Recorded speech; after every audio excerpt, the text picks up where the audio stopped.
Oh, here we go. Oh, nice. Start. All right. Hey, my name's Rusty, and this is my wife, Jo. Hey, guys.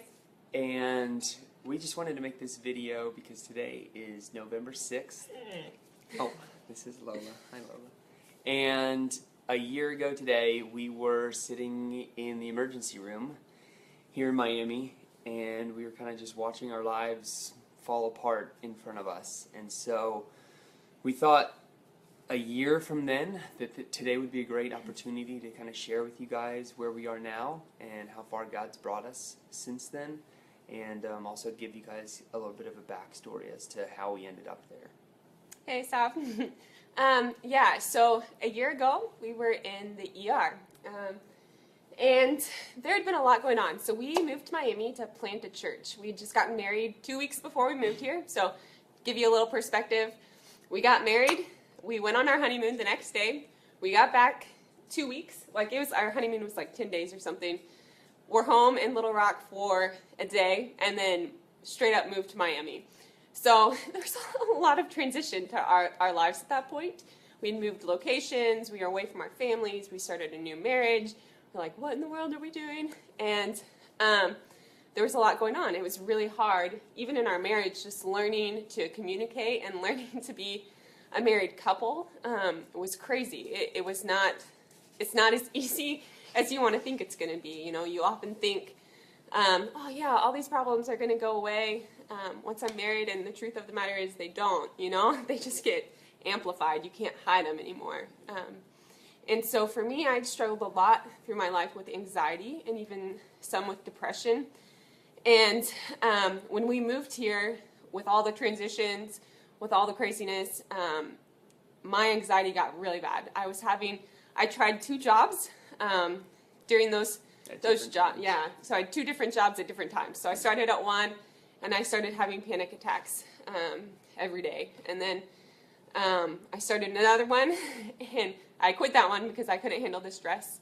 And then I started another one, and same thing happened. I was having multiple panic attacks a day. We were fighting and arguing all the time. It was so hard. And I was just not only anxious, but getting severely depressed during that time. My thoughts were just taking control of my life, and I just couldn't function. So life got really, really challenging, and it really affected Rusty, which was really hard on me because I didn't know how to control what was going on in my brain and in my everyday life. And I'm like, this is affecting him, and I feel awful. And I was just like, why is he married to me? Like, he has to want to leave me. Like, there were days I just wanted to run for his sake because I just hurt so bad for him. And through that time, we were going through hell. It was awful. And so I definitely had awful thoughts going through my mind. And we had actually some friends in town that came to visit, our friends Brittany and Logan, which are awesome friends. And even though this was really hard, I'm really glad they were there for this. But there was one day I was going to work, and I was just straight up in an awful place that morning. I woke up the day before. I told Rusty I thought about taking some of my sleeping meds and overdosing on them so I could sleep basically all day. And so that morning he asked me, he's like, did you take any of your pills? I'm like, no. He checked the bottle, but I'd had a brand new prescription, so he didn't know I had taken 11 pills out of that bottle and put them into my little pocket in my pants. And I drove to work that morning, very much in a fog, and I drove around. I was having a panic attack, and then I drove to this garage, parked the car, and sat there, pulled out these 11 pills, looked at them, made sure, I went online and made sure, I'm like, okay, this is just going to knock me out, right? Just make me sick. Or I can just kind of sleep it off and not have to embrace the world for a couple days, because I really didn't want to die, because I knew the love of my husband was really great, and I knew this purpose in life was not to kill yourself. But I wanted to escape so badly. So I took those 11 pills, and from that point on, I don't remember much. I remember going to the hospital. I remember being at the hospital and the doctor asking me questions, And I was bawling the whole time because I'm like, I just want to escape my brain, and I can't. Like, I couldn't sleep. I couldn't do anything. It was awful. Like, I stopped running, which if you know me, that's crazy. And like, we had sat down with our pastor, and he had talked to us and just like, hey, something's got to change. And all of that day, everything like suddenly came like crumbling down. And it was like a huge cry for help, just realizing like, I can't live this way anymore, and neither can my husband. Like, this is awful. Like, this is not how we're intended to live. And so our lives were radically changed on this day last year. Our lives haven't been the same since. It's been hard, and it has been a really crazy journey, but it has radically changed our lives. And I know Rusty's experienced a lot of different things going through that were just as hard, if not harder, in many ways. Yeah, I mean, that day was obviously like, I think we've both said it's like the hardest thing that we've ever gone through. I know for me personally, it was the hardest thing I've ever gone through. It was probably like the worst day of my life. But like, finding Joe, I mean, that in and of itself was just a miracle. Like, it's a long story, but Logan and Brittany and I drove all over town for like 2 hours, and we couldn't find Joe. And obviously, I was kind of getting hysterical. And then randomly, like totally out of the blue, Joe sent us a text and told us where she was. And she has no recollection of doing that. I don't remember that. And I mean, I fully believe that was God. That was a total miracle. And we found her, and anyway, it was really traumatic. I mean, finding her, and she was in the hot car in the bottom of a parking garage, and then calling Greg and Whitney bawling, and they met up with us and took us to the ER because I couldn't drive at that point. And anyway, it was a really hard time. And so a lot of times we think back to that, and it's easy to just focus on, you know, everything that went wrong and how did we end up at that point, you know, just 3 months after we moved to Miami, like almost exactly, we were in the emergency room. And even though it's easy to focus on that, the thing that I try to focus on is saying, well, where was God in that situation? That's something that that Greg has encouraged us to think about, and that's just always something that I like to go back to. And I mean, for me, in that moment, God was right there with us.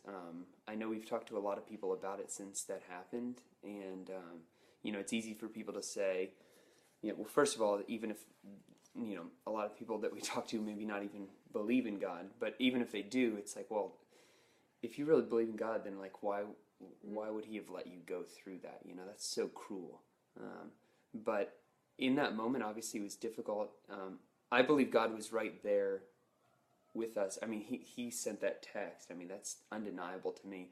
But now, a year later, the perspective that I've gained is just that, like, God not only was there, but he was allowing us to go through that, because personally, I feel like our marriage is like so much stronger because of having gone through that. And you know, coming out of that, we went into some like super intensive counseling. And I mean, I went into counseling just individually with me and my counselor, and there was a ton of stuff that came from that I like would not have learned about myself had that situation not happened. And I was learning how to be a more sensitive husband to Joe, and to be more loving, and not to blame myself for what happened, not to feel like I have to be a perfect husband. And so there have just been, like, I feel like countless things that have happened since then that God's used to remind us that that happened for a reason, and it wasn't a mistake. And like I said, He's used that to grow us closer to one another. He's used it to grow us closer to each other. I mean, and to Him is what I was going to say. And like, in those situations, like, obviously you have nothing else to cling to except for God. And so He's brought us through that. I mean, this past year has definitely not been like just butterflies and roses. No. It's been hard in its own way. but to be able to sit here, 365 days since then, and to, we're still married, and we're healthy. We love each other, Yeah. and counseling has literally been a lifesaver for us. Seriously. Just shining a light on so many things that we didn't even know were going on in our marriage. Yeah, we've even learned to like change our language. It's crazy how much just the way you speak can infiltrate your mind. And both of us are big people pleasers, and grace is really hard for us to accept. And so that was a lot of my anxiety and problems with that, is just trying to live up to these expectations that I thought were placed on me, even though it's just me placing them on myself. And a lot of that has been due to our language and like how we speak and using certain words that, just words we don't use anymore because it's negative in our mind and it puts pressure on us that we don't need. And we've taken a lot of steps this year. Like, we've done a lot to really improve our health and our marriage and our relationship with the Lord. It has not just been, just this path of like, okay, we didn't do anything different and like we're better. Like, I started going to a therapist who can prescribe me medicine. Whether you believe in that or not, I believe it's really helped me. So if you're afraid of that out there and you struggle with this stuff, I really believe there's some help in that. And but it hasn't just been that, it's been, we went to counseling, we talk all the time, we communicate with each other, like even our health, like that's a huge reason why I started really focusing on my business. So because I believe like the way you treat your body can really help your mind and help your relationships. And so there's so much that goes into it that it took us making sacrifices and telling like ourselves sleep is important, eating is important, time with friends is important, rest is important, all these different things. And, we've just seen God be so faithful through that. And it's really humbling because you realize like you can't just do whatever the heck you want to do and like continue to live a certain way, like live fully or live as God intended. Like, it takes sacrifices, it takes discipline, like it took us saying like literally we can't do it all, like and that's okay, like that's how God intended it. But it's really allowed us to see him in a new light in ourselves, like to see that we are in desperate need of a savior, of someone who can redeem us and protect us and heal us and restore us, because we can't do it on our own. So this year it's been crazy, but really good. Yeah. I think just like three things to come to my mind as we kind of wrap up is, first of all, we're just like super thankful for everything that has happened this past year, for what God's done, for what you guys have done, just like the support that we've received. We're just super thankful for, all of the positive things that happen. I feel like we've been talking about a lot of negative things, but like I said, our marriage is super strong. We feel more than ever confident that like Miami is exactly where we need to be right now, that God has us here on purpose. And we're super thankful for our neighbors and our friends. Like, I feel like in the past 3 months, relationships with the people who live in our building and around Coconut Grove has just like skyrocketed, which is super, super exciting for us. So we're like feeling more connected and like we have a sense of community. The first thing that comes to my mind is just, we're just grateful. The second thing, and I guess this is a thankfulness thing too, is we're just super thankful for a lot of people's patience with us as this year has been tough for us. We're like, fingers crossed, really hoping that the first year of marriage is the hardest year of marriage for us. Yes. But who knows? Maybe it could have been the easiest. But no, yeah, I know, right? But yeah, no, we're just super thankful for your support. We're thankful for your patience. We're thankful for your friendship. Even just like things like we, thinking of people like, oh man, we haven't texted or called them in like 3 months, and like, oh, they probably hate us now. Sorry. And they probably don't want to be our friends anymore. But you guys have just been gracious to us, and you've responded with love, and we're just super thankful for that. And then the third thing I just thought would be good to close with was, I just would love to challenge you guys, if there is something that is going on in your life, if there's something in your past that maybe you haven't dealt with, And this goes for if you believe in God or if you don't believe in God. I would encourage you to stop and think, where was God in that and where is God now? And I really believe if you stop and slow down and ask God to show you those answers, that He will. And I just think a lot of times we just breeze through life and, oh, that happened, that was crappy, but, now, forget about the past and just move forward. But I think it's really powerful to stop and slow down and to really think about why that happened, because we don't believe that anything happens by accident. And something that just comes to mind is, in the Bible, God calls us to kind of make milestones in our lives, or memorials. And so for us, November 6th, today, 2016, this is a memorial for us. This is a milestone.